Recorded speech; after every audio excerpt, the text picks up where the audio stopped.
This conference will now be recorded. And it will be posted a little later today on the Chamber's website at www.nacogdoches.com. I also want to remind you that members of the media have also been invited to participate on this call, and you can anticipate probably a couple or several media stories as a result of the call itself. I do want to remind you folks, the Chamber has a wealth of information located at the Chamber website, and please take time to visit this page. In addition, feel free to take a look at the YouTube site for some of our past presentations. I hope everyone is getting back to a bit of a normal environment. We certainly are at the Chamber. Things have picked up, especially with the planning, starting with the Blueberry Festival in June, on June 12th, and we're pretty excited about that. It's my pleasure to introduce our presenter this morning, our featured presenter, and that's Staci Hodges, who is the Executive Director of Junior Achievement of Angelina County. Staci works to inspire and prepare young people to succeed through Junior Achievements programs, which promotes critical life skills such as managing money, making the connection between education and career, and learning what it takes to start a business. Staci is a diplomat with the Lufkin-Angelina County Chamber of Commerce, convenes the East Texas Manufacturing Alliance, is a former member of the Board of Directors of the Nacogdoches County Chamber of Commerce, and a founding member of Lufkin Forward. Staci holds a bachelor's degree in international studies from Texas State University with minors in economics and Spanish. Staci is a graduate of leadership Lufkin class number 37 and enjoys being involved in local community projects and organizations. She and her husband have twin daughters, Adeline and Ashlyn, and Kobe, the energetic Dalmatian, and Turbo, the tortoise. I'm anxious to hear about Turbo, the tortoise. That's a tongue twister, by golly. So with that in mind, would you all please welcome Staci Hodges from Junior Achievement. Good morning, Staci. Good morning. Yes, Turbo he's my favorite of all the pets. Wayne, thank you so much for the introduction, for inviting me to participate on today's call. I'm super excited for the opportunity to share a little bit about what's going on with Junior Achievement and the impact that we're making on young people. So feel free to stop me at any point if you have any questions. So to start off, what is Junior Achievement? So Junior Achievement is the world's largest organization dedicated to educating students in grades K through 12 about three things: entrepreneurship, work readiness, and financial literacy. So Junior Achievement USA is 100 years old, and JA of Angelina County has been around for about 40 years. JA programs help prepare young people for the real world by showing them, as you mentioned a moment ago, how to manage their money, how to get and keep a job, how to start their own business. And we do all of this through hands-on learning opportunities or experiences that students can get through JA that they can't get in other ways.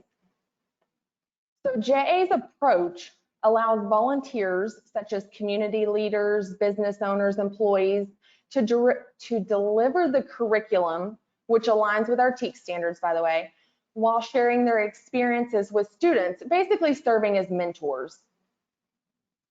This year has been a challenge for everyone, to say the least, and it's been a challenge for JA as well. So how do we continue our mission when we can't be in schools or in the classroom this year? So while volunteers in the classroom we know isn't an option this year, it's not an option for a lot of things this year. But JA has allowed for virtual remote volunteers, online activities, pre-recorded videos, so that we can continue our mission. So we adjusted our approach to meet the current environment. With these new options, we saw this as an opportunity to invest in the students all over East Texas, so we can reach beyond our typical Angelina County borders, since everything is completely online and virtual this year. We took this crazy year and looked for ways that we can make the most of it, and I'm really excited for some of the things that have come out of it this year. And that's kind of where we get into JA Inspire. So Junior Achievement has a variety of different programs that we're offering this year, but this is the one that we're specifically talking about today. So as I mentioned, at the beginning of this school year, we surveyed our past educators to determine how we can best serve them and the students this year. So this definitely isn't the year just to do what we've always done or to take a break by any means. This is the year to look at what's working, what's not working, what's needed most, and how we can make the most impact. We want to be a resource for the schools and help them to make these students successful. So based on the feedback that we received, we began working on JA Inspire. So through JA Inspire, there's pre-event curriculum that students will complete through self-guided online learning. Students really only need time, computer, and an internet connection to go through some of these materials. So they learn about themselves through a career assessment. They review the different career clusters that align with their interests and talents. They learn about soft skills, how to market themselves, these employability type skills. Then they attend this virtual career fair. And then afterwards, they come back and look at personal goals, priorities, what are next steps for them to succeed in their future plans. For any of the educators on the call, I'll say that this curriculum is available right now. It's already ready and many schools actually already have it. It's completely virtual, it's on demand, it's available at no charge to schools and students, thanks to many of our wonderful sponsors, partners, the business community that has supported this event. And I'll mention that this event, we're partnering with Workforce Solutions to be able to offer this program. So we're really excited about that. The virtual career fair is very flexible. So the actual career fair part of it actually launches next Monday, March 22nd, and will go for 90 days. So it'll end on June 21st. So the schools and the students can actually participate on their schedules. So at the beginning of the year, when we talked to the different schools, some said, hey, I really want to do it, right after spring break. Some said it really works better at the end of April or the early May, or, it's very flexible. We have that 90-day window so students and schools can really pick when makes the most sense for them. I really would like to show you guys a little 58-second, super short demo of the platform because I think it really shows you what we're looking at. So let me do that real quick.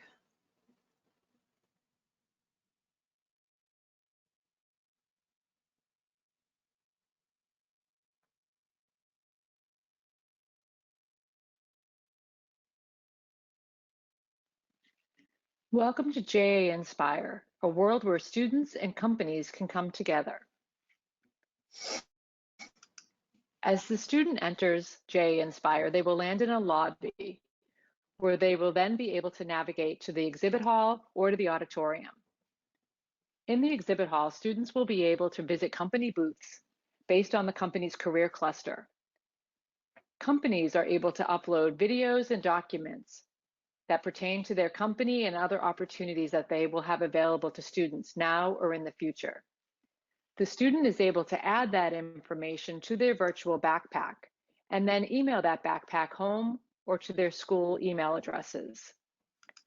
The students will also be able to visit an auditorium where they will be able to watch on-demand videos focused on career readiness, entrepreneurship, or financial literacy, the 3 pillars of junior achievement.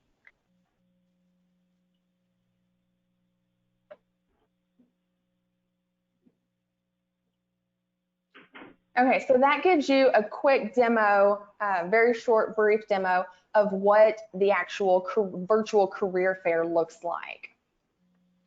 So being a JA Inspire virtual exhibitor, as they mentioned, you're able to load documents, load videos, really showcase your industry and your business, but it offers you the opportunity to inspire 8th through 12th grade students to seek a career in your industry or even at your company. So most school districts begin career exploration in middle school when students have to decide what their high school courses to take so that they can start moving toward those future goals, their dreams. JA Inspire is designed to help launch middle school and high school students into their futures, high school, college, careers, whatever that looks like for each individual student. Vendor registration is still open for anyone that's interested in showcasing your company or career for the virtual career fair. But I will say that this is the final week because students will be able to start logging in on Monday. And we have some students already signed up for that. We would like to include businesses of all career clusters, all types of industries, all levels of careers to give the students an idea of what is available to them and what their options are.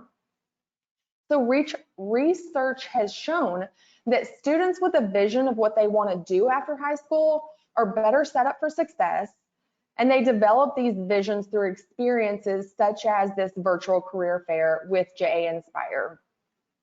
Students with such experiences are more likely to stay in school, to take relevant courses, and to graduate. They're then prepared and motivated to enter college, skilled trade, national service, and to be successful in whatever they choose to do. So there are many ways, there are many ways to help JA.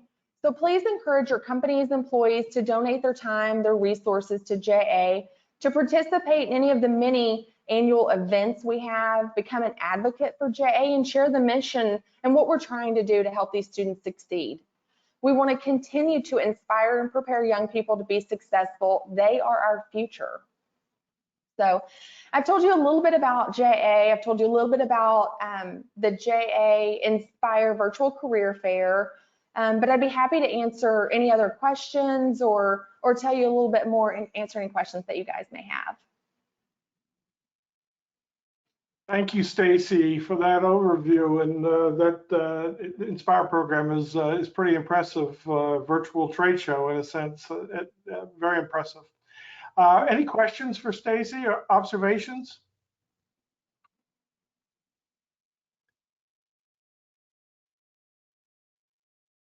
And Staci, you mentioned about how people can get involved in the program. I suspect not only would you welcome people volunteering to assist with the programs, but also any contributions folks can make to help support the program. Absolutely. So you can always go to our website, juniorachievementangelinacounty.org, and there's all kinds of information about ways to get involved. You're welcome to reach out to me directly, and I'd be happy to plug you in whatever way that is. But if anyone would like to get involved in this specific program, I would definitely say this is our final week to take additional booths, just because those students will begin that next week, and they're already starting on the curriculum this week. So. And Staci, on your website, I noticed that you have what appears to be like an investment club with students participating. Is that correct? Are you talking about our stock market challenge? Yes, ma'am. Yes, so that's one of our other experiences that we put on. We've put it on for 3 years now. This year was the first time that we did it virtually, and it was in January. And we had, more students participate this year than the past 2 years when it was in person. So we were super excited about that and plan to continue that. Oh, that's great. Maybe I should turn over my modest portfolio to you folks and see what happens. So it's really exciting to see. I mean, you can watch these students and the light bulb goes off. It's pretty exciting. Oh, that's great. Well, any other questions of Staci? Well, Staci, again, thank you, and thank you to the folks at Junior Achievement for all the great things in developing these young entrepreneurs and helping to teach great business and financial practices to our younger citizens here in Nacogdoches County and Angelina County. It's great work and much needed. So we appreciate that. Any final comments, Staci? I would just say thanks for inviting me today. I've enjoyed visiting with you guys. Well, it's great to have you, and I hope you're welcome to stay on the call and join us every week, by golly. We enjoy having you. So I do see that Dr. Scott Gordon is on the call right now. Dr. Gordon, would you like to give us a report, sir? Sure. I hope everybody is doing well. We are just coming back from our spring break, and we still have our mask mandate, on-campus mask mandate in place. So if you are coming to campus, please know that. We also, our women's basketball team, if you haven't heard, they're going to the big dance. They will be visiting San Antonio for the first round of the NCAA women's tournament, where they'll be meeting Georgia Tech. So we're very excited about that. That will occur Sunday at 3:30, and it'll be on ESPNU. And we do have our COVID numbers that just came in from over the break. And as you can imagine, we didn't have many students on campus, so our numbers are very low. In fact, we only have one student in our isolation area who's tested positive, and they will be out tomorrow. So lots of good things happening. We have a very special press conference later today at the NISD. Stay tuned for that. There's a great announcement that we'll be making in a partnership with them, and that's one of many more to come. And that's all I have. Oh, that's great, Dr. Gordon. And my understanding is you've had some very successful journeys down to Austin in recent days. They have been very successful. And yes, Austin is busy at work, as you can imagine. This is a very busy time, and lots of bills are being filed, and we're monitoring, I believe it's over 2,000 now. So yes, some good times. Well, that's great. Well, it's great to have you back and home, and we appreciate all you and the university staff are doing for our students here in Nacogdoches. Thank you. I don't think that our city managers had a chance to join us as yet, but I do see that we were pleased to have Larissa Philpott with us this morning, the president and CEO of the Nacogdoches Economic Development Corporation. Good morning, Larissa. Good morning. Let me grab my notes. Sorry about that. You might see Fire Chief Kiplinger behind me. We were just sitting in a meeting in my office. Wave Keith. So just a quick note today from the second round of stimulus. Just wanted to remind our businesses that there are some things that were extended. The employer retention credit, for example, was extended through 2021. There's a different set of rules for January through June and then July through December, but it is a huge credit. I think employers could get up to, I believe, $33,000 in tax credits for each employee they retained, depending on their salaries, of course. So pay attention to that. Ask your accountants, ask your bankers, because I think our bankers know a lot about that whole program, but specifically speak to your accountants about that. And if anybody has questions, please reach out to me and I'll try to dig up the information and get it back to you. Thank you so much. Thank you, Larissa. Larissa, just anecdotal feedback that I've had from some of the folks in the banking community is that there wasn't as much enthusiasm for applications for PPP loans. Is that the same thing you're hearing? There's a little less this second round, I believe, because, and honestly, I think part of it is because I think businesses are doing better. When the first round of PPP loans came out, we were deep in the middle of COVID with businesses that were required to be closed and had not been open for weeks at a time. And so the situation was more dire. I think at this point, folks are less, businesses tend to be in a little better situation. And I please don't think that I'm saying everybody is doing great. I don't mean that. I just mean that they're less reliant on these programs at this point. And there's also many different programs out there. There's a shuttered music venue operator program. And in the second round of stimulus, there's a special program just for restaurants and bars. And so it might be that they're either doing well or there's so many different sources of funding out there right now that the wealth is kind of being spread around to a couple of different programs. Great, thank you. Any other questions of Larissa? Larissa, again, thank you. Thank you, Wayne. I'm pleased to welcome this morning the director of the Nacogdoches Convention and Visitors Bureau, my colleague and partner in crime, Sherry Morgan. Good morning, Sherry. Good morning, Wayne. Good morning, friends. I wanted to give you all just a little peek into Austin, some important steps that are happening for the tourism and hospitality industry in our state's capital.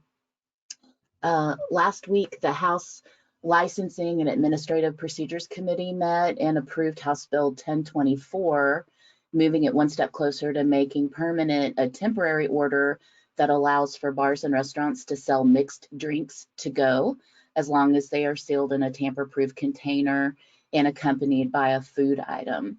The Texas Travel Alliance, of which the Nacogdoches Convention and Visitors Bureau is a member of, supported this bill, and the measure now heads to the full House for consideration. And likewise, the Senate companion to this bill will be heard in the Senate Business and Commerce Committee next week. So I am anxiously awaiting the opportunity to secure my gin and tonic with some pork rinds from the Fredonia in a to-go fashion. Last week also, Larissa Philpott joined others who testified before the House Culture, Recreation, and Tourism Committee on the impacts of COVID to the tourism industry, as well as how the legislature can help travel and tourism in this recovery process that we find ourselves in. The industry's legislative priorities were heard loud and clear. Number one, protect tourism promotion funding. Two, preserve the Events Trust Fund and Major Events Reimbursement Program. And lastly, protect and preserve hotel occupancy taxes for their intended purpose. Tourism impacts for us locally far exceed solely being measured with the collection of hotel occupancy tax. Tourism as an industry for both the state and for us here in Nacogdoches County is a major employer.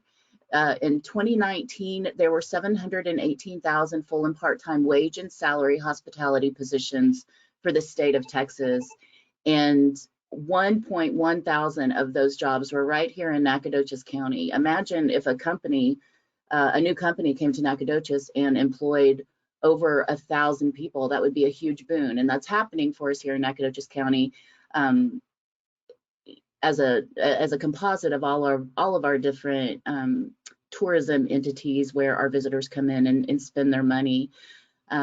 And just to give you sort of a frame of reference, in April of 2020, hospitality jobs across the state suffered a decrease of 60% due to COVID. So jobs were slashed, and slowly we are, especially with Governor Abbott's reopening of the state, we're starting to see events take place and event staff at some of our hotel partners and convention centers start to be able to be brought back. So those are all really positive indicators for us.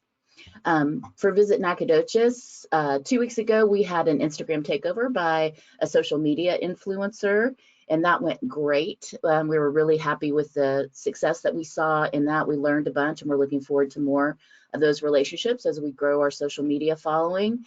And in response to the 2 winter storms, typically we would be enjoying our azalea trail season. This year it's going to look a little different.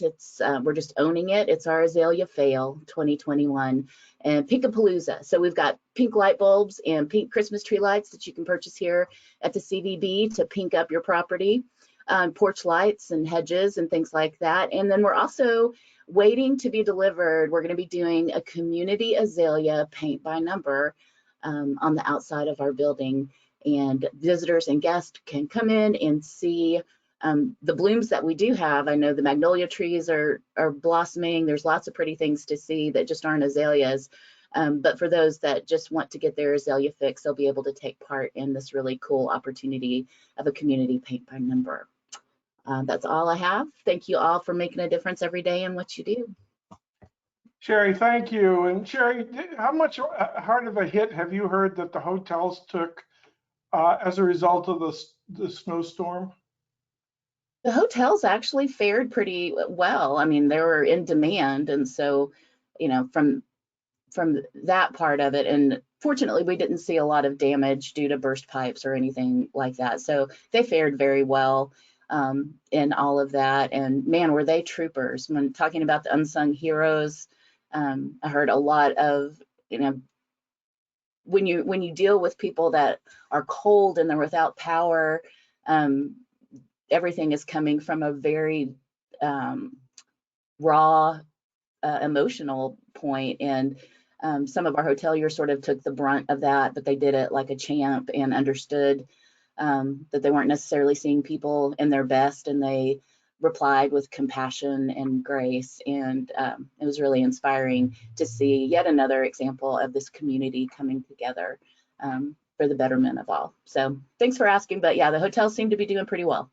That's great to hear. I mean, between the ice storms and the hurricanes, their business plan has gone out the window. So True. We're fortunate to have those folks out there. I'm pleased to see that our city manager, Mario Canizares, has joined us this morning for an update. Good morning, City Manager Mario. Hey, Wayne, good morning. Good morning, everyone. Just a really quick update. We've got City Council meeting tonight or today starting at 4 p.m. with a workshop between for the City Council from Chief Weems to discuss the 2020 Police Racial Profiling Report. It's an annual report that cities do, and so we'll just be presenting that information to City Council. At 5:30, as we move into our regular meeting, kind of a number of items to note, and I'm excited about, and I don't know if Dr. Gordon's on the call. I think he is, but one of the things that we have going later that evening or this afternoon is a discussion from our fire chief in regards to the vaccination deployment. We have an interlocal agreement that we're looking at getting at least conceptually getting an agreement in front of City Council tonight to talk about our partnerships with certainly the hospitals, but SFA and their nursing program to be able to continue the deploying of vaccines through the summer months. That if it wasn't for those nurses, we would not be in the position in which we're in. So one of the things we'll be describing tonight with council is continuing that effort throughout the remaining months into later this summer, so that we can go ahead and finalize the vaccinations for our community. So really excited about that. The other piece that we're going to be talking about with council, there's a number of items on the agenda, but the other one is the results of the fire location study that a consultant did for us to look at into the future where fire stations should be located so that we can continue to serve our community and keep them safe. That's all I got. Well, and again, I suspect the staff still has their hands full in the cleanup from the storm. I still see an enormous amount of trees. They're to be commended how quickly they got things off the road, and it looks like all of those pickups are being addressed. They are. Our biggest issue that we've had recently is just storm debris with fallen trees and limbs from the ice storm, and so we have engaged our contractor that helps with picking up of limbs and brush, and so I believe there are a total of 4 crews out and about in our city starting yesterday, and so they'll be working feverishly over the next several weeks to pick up storm debris. Well, they're doing a great job, Mario, and we appreciate everything you guys are doing. Thank you. Appreciate it. Any questions to the city manager? If not, I'm pleased to welcome the president and CEO of the Nacogdoches Area United Way, my colleague, Gary Lee Ashcraft. Good morning, Gary Lee. Good morning, Wayne, and all of you all. Hey, Sherry, I was glad to hear about the gin and tonic deal. Wayne, when we head up to Alaska, we can just get a tall one, you know, going over to the airport or something. Maybe we can get it on the airplane. Anyway, what we're busy with is several things. The disaster fund for my bosses, Mario and Chief Kiplinger and the judge, is growing a little bit. We're able to do some other things. Money is coming in, and it's coming into the United Way as well for us. We've been fortunate to get another anonymous donation, which is incredible. The thing that's interesting, we're partnering with the United Way of Texas, which we've always done. And they have taken our disaster fund along with disaster funds across the state and contacted me to let me know that we were one of 3 cities that are being considered for a sizable donation to one of our agencies. And they want to talk to me about that. I've got an application to fill out. I'm a grant writer these days. And the agency I'm interested in focusing on is Love Inc. It's kind of interesting to me.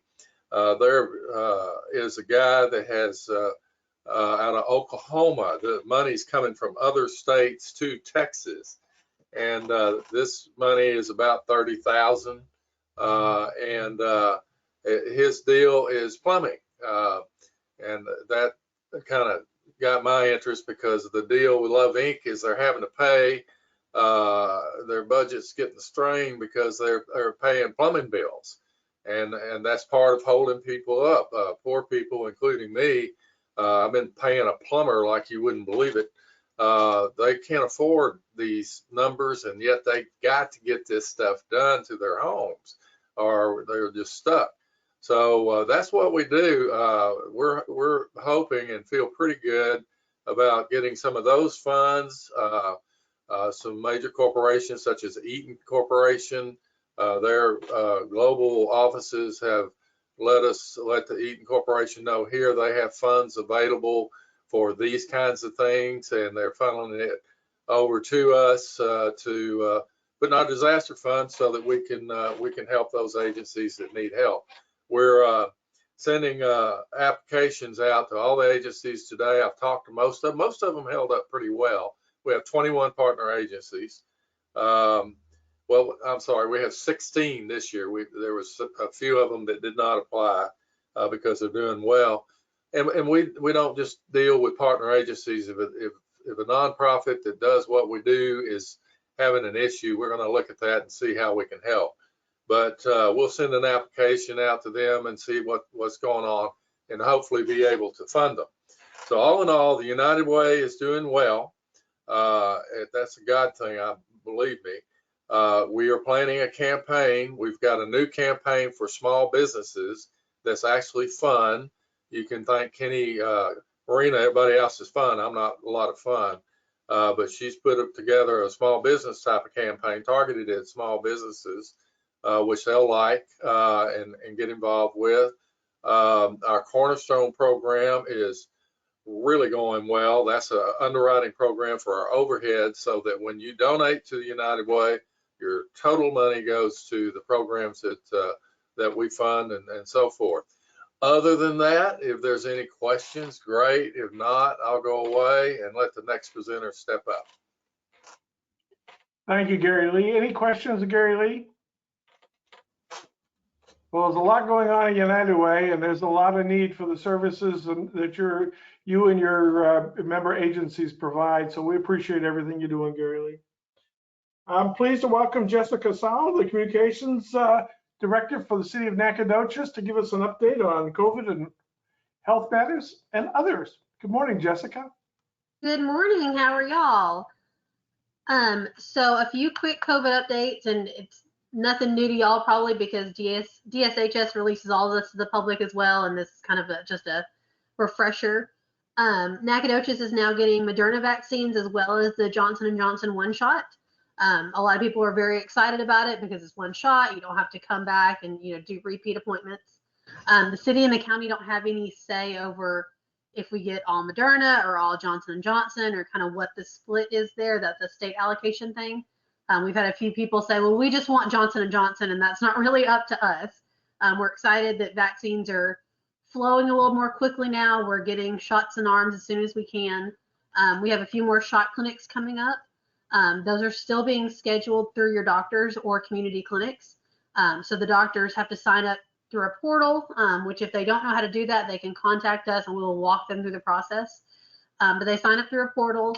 When we have a shot clinic scheduled, they get a notification saying you're allotted 100 spots, 50 spots, whatever it happens to be, and then they schedule their patients from there. It helps on the city county side because they know their patients and they know who's most at risk, who's willing to get a vaccine at this point, and so it just makes it pretty easy on our side.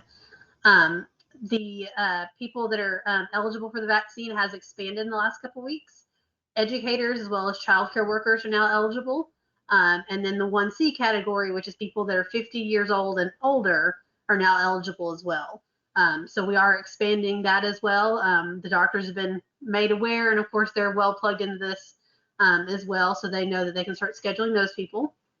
As of this morning, we've had 17,200 doses allocated to Nacogdoches County. We have almost 11,000 people that have had at least one dose, and then a little over 6,000 people that are fully vaccinated in Nacogdoches County. So that's pretty exciting because as we get these doses, they're going out pretty quickly. And then, of course, all of this information is still on the 2 Facebook pages, which is the City of Nacogdoches Facebook page, as well as the Nacogdoches County Emergency Management page. And then both the city and the county websites have all the most up-to-date information. We put our press releases there, our vaccine allocations there, and we're updating those several times a week. So you can still get all the information right there. So that's about all I have. Oh, and with the recent orders from Governor Abbott, we have recommended face masks in all city facilities. We're not requiring them, but they are strongly recommended, especially places like the public library. If you need one-on-one help with like a computer and our staff is in very close contact, some spots like that, we're still going to require people to wear those. But we are strongly recommending masks in all our city facilities if you can't socially distance. So that's what we have for right now. Jessica, are you in recent days, there's been several stories written on the state and national level about the reluctance of some folks, especially in higher risk groups, to avail themselves of the vaccine. Are you running into that here? Not too much. The majority of the people we've contacted about vaccines have seemed very willing. And then of course we always have people calling saying I'm not on a list or I don't have a doctor, you know, and kind of trying to figure out how to get it. So really what we see more is there's a higher demand for the vaccine than we actually have a supply. That's starting to level off a little bit just with vaccines being more widely produced, which is good. We actually have a little bit more of the younger crowd that are a little bit more hesitant to get the vaccine just because they're thinking that they're young and healthy and they won't have bad side effects or won't end up in the hospital, which may be true, but at the same time, you know, the vaccine has so far have had very little side effects. You know, we are recommending, or the CDC is recommending that people get those, and so we haven't had a lot of people saying no to it, which has been good. We've had a lot of people saying I can't get on a list or I can't find it, but thankfully that's kind of slowing down a little bit as well. And I do believe that, you know, that it depends on the facility. I was in a restaurant here in Nacogdoches yesterday that actually turned people around at the counter if they were not wearing a mask and asked them to go get one out of their car before they served them. And I thought that was an interesting dynamic. There seems to be kind of an inconsistent policy as it relates to the mask requirement. Yes, and all that kind of came down with Governor Abbott's order so that each entity and restaurant, things like that, can make their own regulations now. And so really we kind of see it depends on how comfortable the staff and ownership are. And so really there's no way for us to regulate that. So that's just down to each restaurant owner, retail owner, and that comes down from the governor's office. But it's been an interesting mix. Some people are very excited not to wear it. Other people, you know, are still very much in favor of wearing their mask and having their staff do the same and their patrons. So it's really up to them at this point. And of course, still washing your hands and, you know, basic hygiene is still very important, socially distancing, and then wearing a face mask if you're in very close contact with people. So we still want to emphasize that to make sure there is some of that personal responsibility that, you know, you're doing everything that you can, as well as, you know, being cautious when out in public. Thank you, Jessica. Any questions or comments of Jessica? And again, thank you, Jessica, for that information. It's very helpful. I'm pleased to welcome the Communications Director for the Nacogdoches Independent School District this morning, Les Linebarger. Good morning, Les. Good morning, Wayne. Thanks for having me on. It's good to see everyone. We too at NISD are just returning following spring break and getting back into the swing of things on our campuses. And like SFA, I want to remind you the mask mandate remains in place at all of our NISD schools and facilities for the foreseeable future. Dr. Gordon mentioned the SFA announcement coming later today. That will be held at Nacogdoches High School. And I just want to say that we at NISD are extremely excited about all this as well. One other thing I want to mention is the high school's one-act play team. They had a fantastic performance right before spring break at the district competition in Lufkin, and they brought home a school bus full of awards and hardware and silver and all. And next week they will move on to the next level of competition in the UIL slate of things. But before that, on this Thursday and Friday, they are going to hold a public performance of their one-act play, The Bald Soprano. And that will take place at the auditorium at the high school. The doors will open at 6:30 both nights. The curtain will go up at 7. Cost is $5 at the door. And this is an important fundraiser for the theater and all the things that they do there.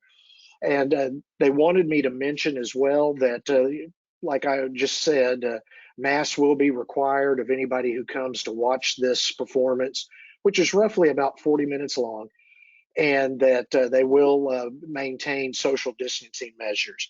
But I've seen a part of this performance yesterday at the high school while they were working on some things, and these kids just do a fantastic job. They are so into this, and it's an enjoyable time to see all the effort and work that they've put together and put into this come to fruition. Wayne, that's all I've got for today. Great, Les, and good luck on your announcement with you and SFA this afternoon. You know, it's so encouraging to see the amount of collaboration between the City of Nacogdoches, SFA, United Way. It doesn't make any difference. There's so much going on in this community, and that's how we get things done, is the collaborative effort. And all of you to be commended for the great work that you're doing and playing so well together. That's great. Thank you, Les. Any questions of Les? If not, I'm going to ask if we've got a little bit of time here, if Diane or Brittany or anybody else has anything they'd like to add that they'd love to cover while we're on the call.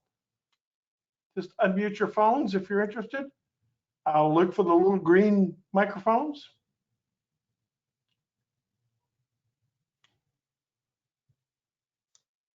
I don't see anybody, but having said that, let me just make a couple of quick announcements. First of all, the planning for Blueberry Festival is continuing. If you're interested in being a vendor down there, you should contact the chamber as soon as possible. We have literally dozens of reservations already in, and they're coming along very, very rapidly. We appreciate that. Tomorrow, the chamber will be hosting Operation Thank You, and if you want to participate, contact my colleague here at the office, Barbara Hall, at 560-5533. And Barbara, I'm certain can fit you in, but it's going to be a fun event. If you can contribute an hour and a half to 2 hours and bring your cell phone, we'd love to see you here at the chamber. We promise you a good time, some pretty good treats, and a great opportunity. I also want to take a moment and thank Staci for the great work she's doing at JA, and we're looking forward to your event coming up. And I want you to know I have a long history with junior achievement. My first chamber is almost 40 years ago. I had the privilege of working with JA folks up in Maine, and it was great years later to see so many of those young folks that were products of that program go on to start businesses in our area. And I'd like to think that I'm confident the same thing's happening here in Angelina, Nacogdoches County. And I want to thank all of you folks for taking time to be with us here today on the call. We really appreciate it, and we'll see you next week, same time, same place. Thank you, folks.